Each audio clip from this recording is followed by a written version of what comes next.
যে হুজুর পড়ান ওই হুজুরের মানে পড়ানোর ধরনটা কি আপনাদের কেমন লাগতেছে একটু বলেন তো? জি, আলহামদুলিল্লাহ ভালো।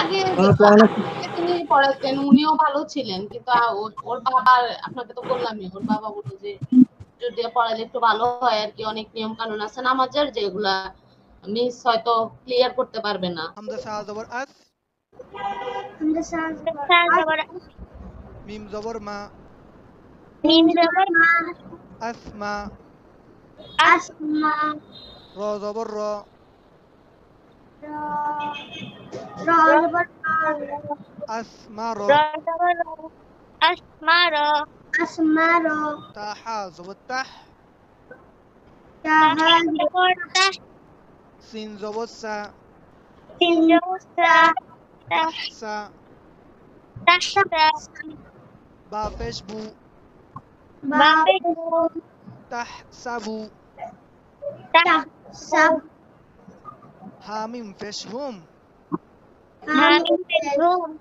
তাহসাবুহুম। তাহসাবুহু খেয়াল করো গয়নিয়া জবর গই, গয়নিয়া জবর গই আব্দুল্লাহ বলো গয়নিয়া জবর গই, গয়না জবর জবর গই, গই সা দুই পেশ সুন, সাদ, সাদুল পেশহুম গই সুন। গয়সুন আব্দুল্লাহ এবং লামহা থেকে আমি কি একটা প্রশ্ন করতে পারি? জি জি কি হুজুর। করুন আচ্ছা বলো তো তানভিন কাকে বলে? দুই জবর দুই পেশ দুই জবর দুই জের দুই পেশকে তানবিন বলে আচ্ছা আমি যাকে বলবো সে বলবে, কেমন? জি হুজুর।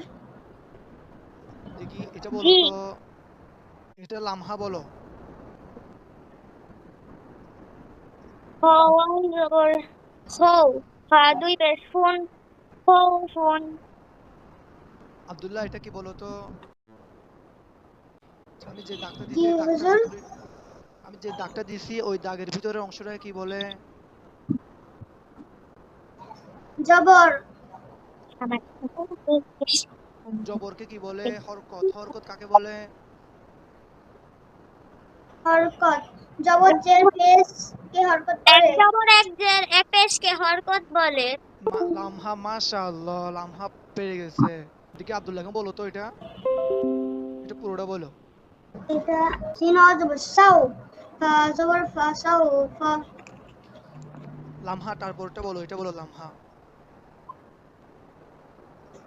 সদ ওয়াও জবর সৌ তা দুই পেশ তুন সৌতুন বিসমিল্লাহির রহমানির রহিম। বিসমিল্লাহির রহমানির রহিম সূরাতুল ইখলাস মাক্কিয়াহ। সূরাতুল ইখলাস মাক্কিয়াহ কুল হুয়াল্লাহু আহাদ। কুল কুল হুয়াল্লাহু হুয়াল্লাহু আহাদ, আহাদ কুল হুয়াল্লাহু আহাদ। কুল হুয়াল্লাহু আহাদ আল্লাহুস সামাদ। আল্লাহুস সামাদ লাম ইয়ালিদ ওয়া লাম ইউলাদ। লাম ইয়ালিদ ইয়ালিদ ওয়া লাম ওয়া লাম ইউলাদ, لم يلد ولم يولد লাম লাম ইয়ালিদ ইয়ালিদ ওয়া লাম ইউলাদ, ولم يكن له كفوا أحد